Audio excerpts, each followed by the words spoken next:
Well, we know England very well. This age group has played them 4 times, so we're pretty familiar with each other. And we're going to have a tremendous game one way or the other.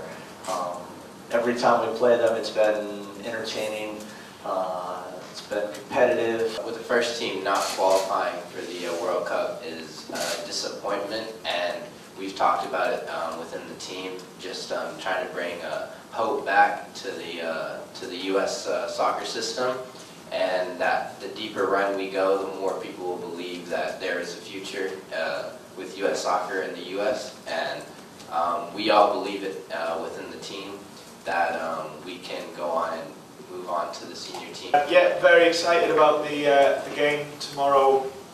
How often does a quarter-final of a World Cup come around? Not many. The World Cup experience so far has been one that we've really enjoyed. It's been really beneficial to the development of the boys, the development of the team, staff as well. So we're in good shape. We're in really good shape. We've had a great travel from Calcutta to Goa and settled in really well.